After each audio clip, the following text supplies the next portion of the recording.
Merci beaucoup, Jésus. Merci, Jésus. Dieu, Dieu, Dieu. Dieu nous donne tout et à notre imagination. Albert Einstein avait un dicton célèbre disant que l'imagination est tout et est une répétition de l'attraction future de la vie. Dieu met notre vraie vie dans notre imagination. Donc ces trucs que vous imaginez ne sont pas des arnaques. Dieu vous montre un aperçu de son attraction à venir pour vous.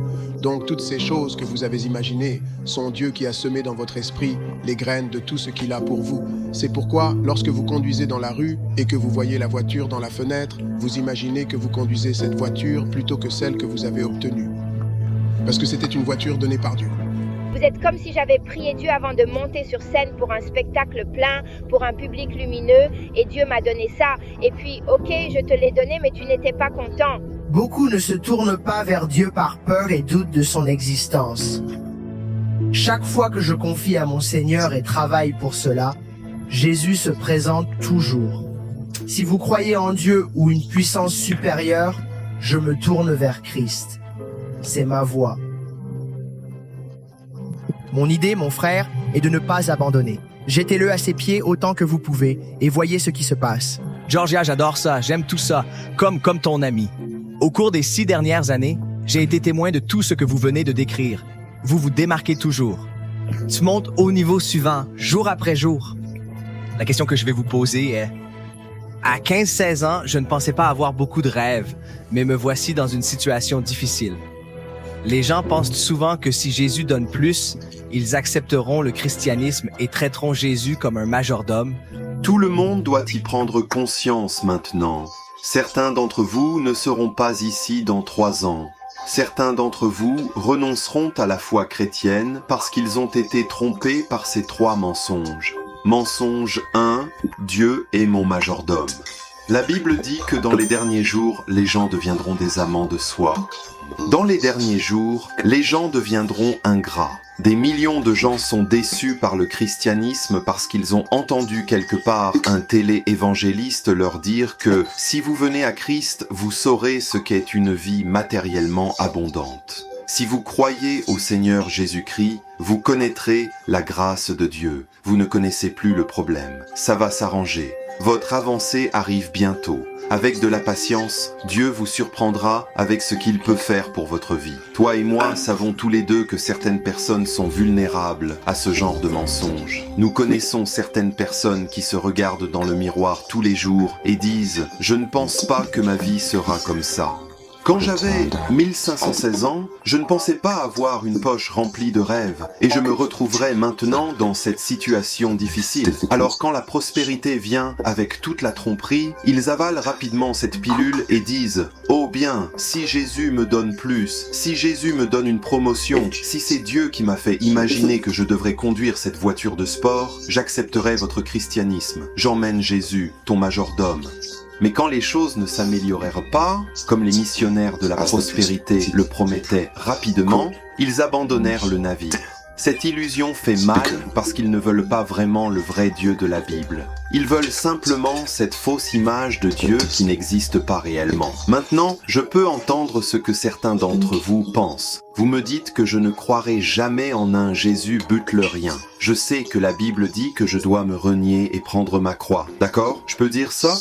Vous êtes sûr? Êtes-vous vraiment sûr que vous n'avez aucune indication de cela dans votre propre vie? Suis-je le seul qui, quand quelque chose ne va pas dans ma vie, je me mets parfois en colère contre Dieu et je deviens douloureux dans mon cœur? Pourquoi suis-je la seule personne dans l'entreprise qui travaille dur et je suis viré?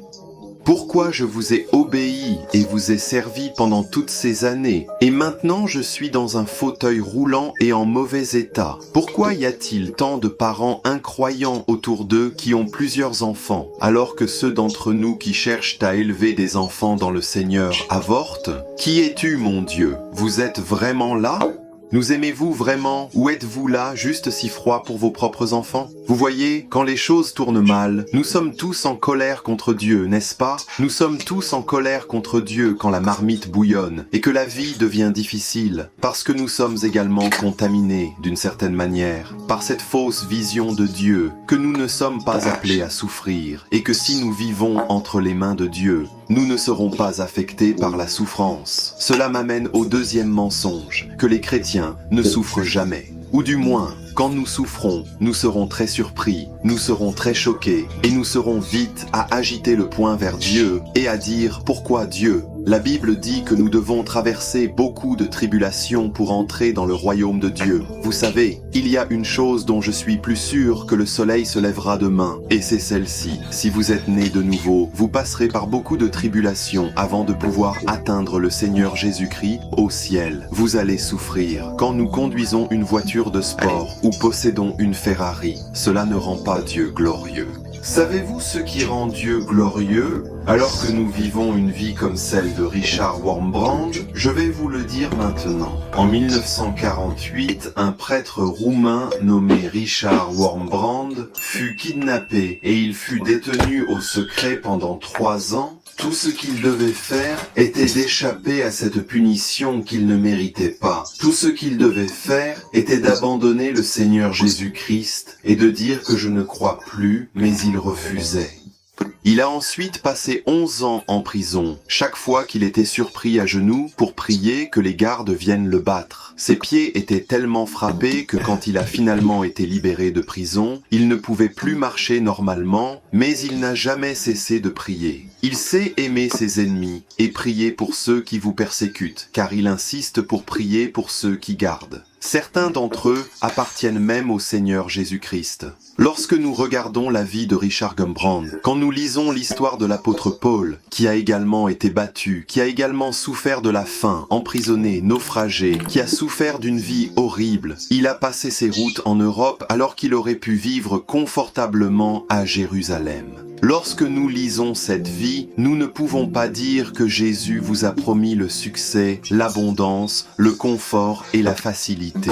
Nous ne devrions pas non plus prêcher le message que lorsque nous souffrons, nous devrions le compter comme toute joie, car bien que ces souffrances ne soient que temporaires, nous avons un Christ éternel qui a en lui la joie et la joie qui nous attend toujours.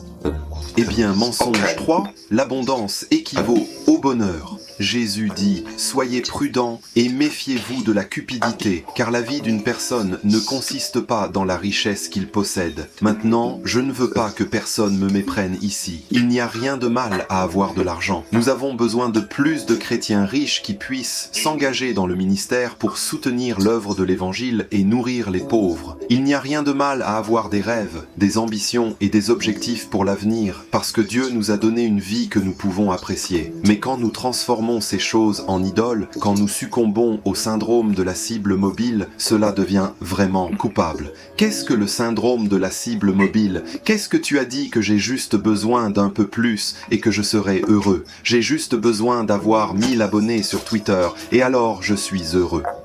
Vous avez 1000 abonnés?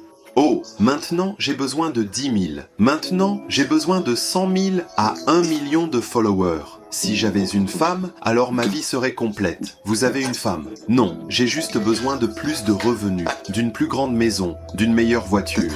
Et constamment. Nous enfreignons le 10e commandement. Nous sommes avides, ingrats envers ce que Dieu nous a déjà donné dans nos vies. Un agriculteur pauvre comprend rapidement la misère et le malheur de la compétition et de la cupidité. Un homme qui ressemblait à un elfe lui a dit que tout ce que vous voulez a une condition. Le fermier d'à côté en aurait le double. Donc cet agriculteur a accepté et a dit d'accord, je veux 1000 acres. Ce qui est très bien, mais je vais donner 2000 acres à l'agriculteur d'à côté. Le lendemain, il a dit, savez-vous ce que je veux? 500 vaches. Il a donc reçu 500 vaches. Combien reçoit son voisin? 1000 vaches? Oui, je veux la BMW, dit le fermier. Il a obtenu une BMW, mais le voisin a obtenu une Lamborghini, jusqu'à ce que finalement le fermier, contrarié par la jalousie et la compétition, dit « Vous savez que je veux que vous me retirez un des yeux, et cela va enseigner à mon voisin d'à côté. Je crois vraiment que si nous arrêtons de nous comparer, si nous arrêtons de suivre les autres et de voir ce que Dieu a fait dans leur vie, nous serions beaucoup plus heureux et nous remarquerions les bénédictions personnelles qu'il donne à toutes les personnes que vous voyez, les personnes les plus satisfaites dans la salle. Ce n'est pas celui qui a le plus, mais celui qui a le moins le plus heureux. Mais je sais ce que tu fais maintenant. Certains d'entre vous sourient de l'oreille à l'oreille parce que vous pensez, Joe, qu'ils peuvent garder leur Lamborghini, ils peuvent garder leur manoir, ils peuvent garder leur argent, ils peuvent garder leur réputation, leur influence.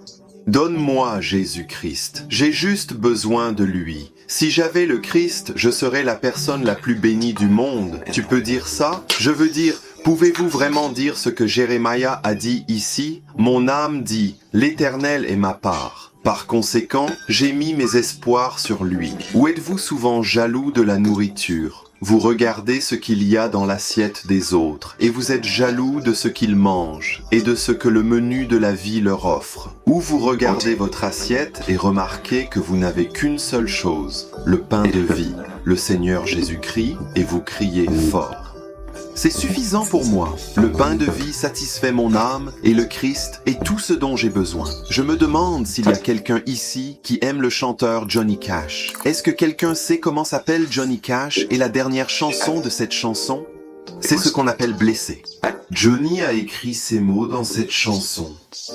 Tu peux tout avoir, mon empire de terre. Si je pouvais recommencer à 1 million de kilomètres de là, je resterais moi-même. Qu'est-ce que Johnny dit? Il a dit, après des décennies de célèbres, après tous les disques que j'ai vendus, après toutes les belles femmes que j'ai sorties, quand je regarde tout ce qui est installé ensemble, tout ce que je vois est un tas de terre. C'est pour ça que je vis. Je crois que Johnny est vraiment au cœur. Si vous connaissez l'histoire de Johnny, vous saurez qu'il était un croyant né de nouveau, qu'il a changé, qu'il est venu au Seigneur Jésus-Christ, qu'il s'est repenti et a fait confiance en lui. Je pense que Johnny est ici pour dire que si je pouvais vivre encore 70 ans sur Terre, je ne vivrais pas pour l'abondance. Je ne vais pas vivre pour cette saleté inutile. Je vais vivre pour le Seigneur Jésus, Jésus-Christ, et il ne vous laissera jamais tomber. Oh mes chers amis, certains d'entre vous prennent cette vie trop au sérieux, et pourtant vous êtes si indiscrets à l'égard de la chose la plus précieuse que vous avez, votre âme éternelle. Mes amis, je vous parle de celui qui peut prendre ce qui est le plus précieux. Vous possédez votre âme éternelle, et si vous la remettez entre ses mains, il sera toujours en sécurité. C'est un investissement que vous ne regretterez jamais. Amis, quittez cette avidité. Quittez les idoles dans votre cœur. Quittez cette avidité, ce désir croissant, et tournez-vous vers le Seigneur Jésus-Christ, qui ne vous donne pas les rubis et l'or, mais qui vous donne le pardon des péchés.